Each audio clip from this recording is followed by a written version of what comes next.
So today is Thursday the 13th, I believe, and right now I'm going to do a little reading update. So last week I finished A Midsummer's Night Dream, and then this week, at the beginning of this week, I finished Midnight Sun. So far I've completed 2 books for this readathon, and right now I'm currently reading 4 books. I'm over halfway through That Song Rising by Samantha Shannon. And this book is surprising me in a good way because I've already said this like a million times, but fantasy dystopian is not really my thing anymore, so I really need to be in the mood to read dystopian in order to read this book. But thankfully I've been in the mood to read dystopian, so I'm having a really good time reading this book. Then I'm also over halfway through The Secret History by Donna Tart. So far I'm really liking this. So this book is not what I was expecting. They just did something that I cannot really tell you because I don't want to give any spoilers. This book so far has been a wild ride. Then I'm also reading The Song Rising by Madeline Miller. I'm almost halfway through this book. This is the book I take to the beach. So this is the one that's going to take me longer. So with this book, I can tell you that it's beautifully written. Madeline Miller has a way to write things that my dog is snoring in the background, so maybe you will hear her. I'm sorry for the background noise. This is my second book by Madeline Miller, and honestly, she has a way to write things. She writes prose in the most beautiful way, and so far this book has been very focused on the romance between Achilles and Patroclus, and thankfully it's not too cheesy or cringy. Like, the love they have is actually really sweet, but at the same time I want to read more about the Trojan War and more about Achilles becoming the war hero he was. And also the last chapter I read, something happened that honestly, Greek mythology has so many triggering things in their mythology that I'm really glad that Madeline Miller knows how to write those scenes, because otherwise I wouldn't be able to read these retellings. And lastly, I'm finishing Call by Your Name. Right now I'm on part 3. I think it's the last part of this book. Maybe I'm wrong, let me check. There's also another part. So I'm on part 3 and there's also part 4. So far this book has improved so much. I didn't really enjoy the first part because I was very confused with Elio, like his character. This book is narrated from Elio's point of view, from his thoughts. The entire narration is what Elio is thinking. So it's very normal that all his thoughts can be very intense sometimes, because at the end of the day no one knows what's going on inside our head, so we can think whatever the fuck we want, you know.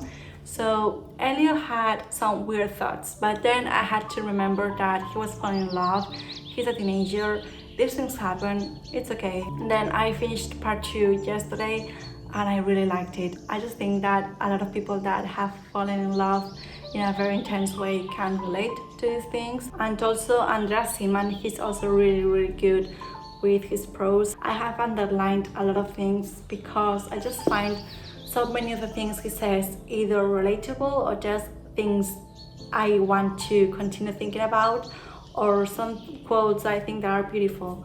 So this book is surprising me a lot as well, in a good way, obviously.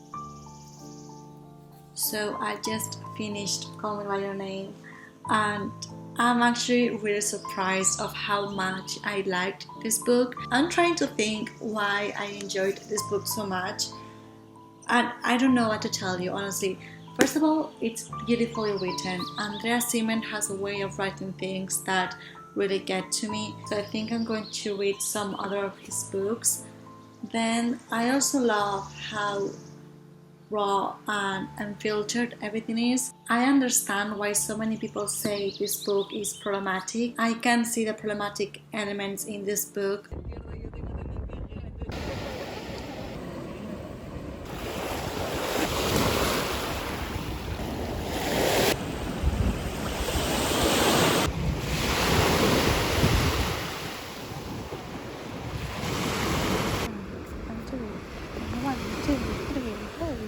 I'm at the beach right now, but at any second it's going to start pouring rain because I can hear thunder everywhere around me. So I'm going to swim for the last time and then I'm going to go home.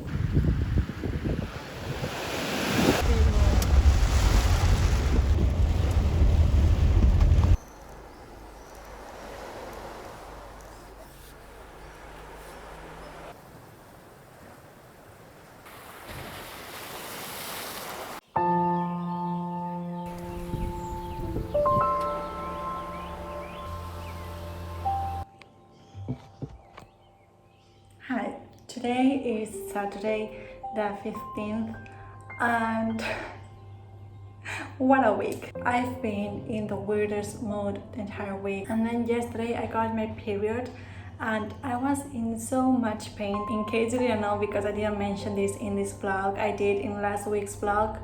I'm not at home right now, so I didn't take anything for my period because I didn't know I was going to have it. I haven't had my period in months, but today I'm feeling so much better. I'm not going to be able to go to the beach this weekend because I hate going to the beach whenever I have my period. I don't know why, it's something that I cannot do. So I'm currently reading these two books, The Secret History and The Sun Rising. I'm also reading The Song of Achilles, but I only read that book whenever I go to the beach, so I'm not going to read that book right now. So my plan for this weekend is to focus on The Sun Rising and finish it this weekend because I need to start reading the Priory of the Orange Tree, and I only want to read one fantasy book at a time because otherwise I'm going to get very lost. Right now I'm on page 278 of The Sun Rising. I'm on chapter 20 at the beginning of part 3, so I'm almost done and 78% through the book. The only thing I'm having trouble with this series is that I always forget who is who. Like, I obviously remember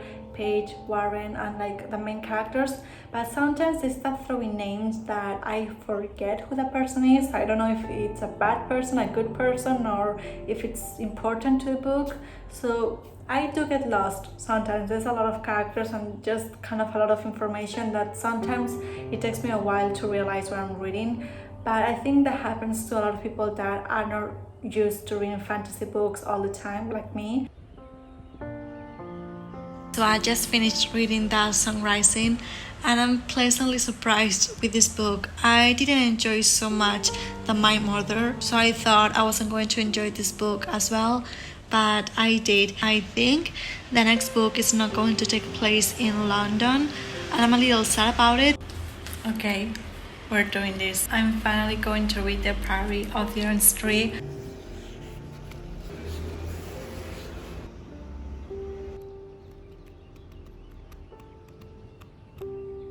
So I've only read one chapter, but I think I'm going to love this book.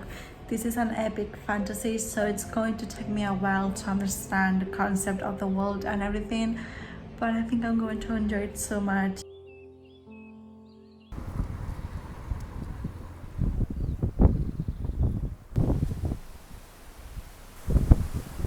So today is Sunday and my plan for today is to finish The Secret History. I only have like 100 pages left. I'm on page 454 on chapter 8. So I think I'm just going to try to finish this book today. Hi, so right now I'm going to do a wrap up of the second week of the Nudes Magical Readathon. So this week I read 4 books. Wait, no, I only read 3 books. Call Me By Your Name, Midnight Sun, The Sun Rising. So in total, the entire readathon, I've read 4 books of the 7 books I need to read. So I'm currently reading the other 3 books. I'm almost halfway through The Son of Achilles. Then with The Secret History, I have only like 100 pages left. I'm on page 456. I'm loving this book, but I'm finding the story very disturbing. I didn't know the story was going to be so disturbing and morally gray. Like, I didn't know so many bad things were going to happen. Like, the characters, they're not good people and I wasn't expecting that. But first of all, I thought that this book was going to be set on an Ivy League university. It's set in a little town in New England. It gives me dark academia vibes in a way, so I don't mind that, obviously.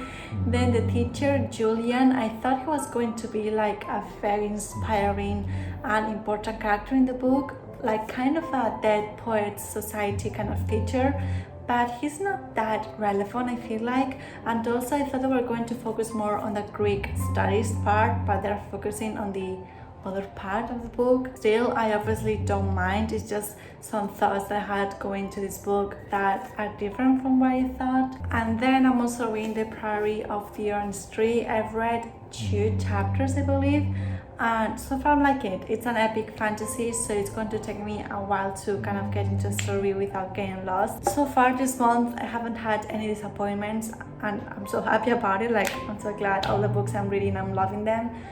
So yeah, this is the end of week 2 of the Magical Readathon. I hope you guys liked it, and I will see you very soon. Bye. My name, it is Maria, a merchant's daughter fair, and I have left my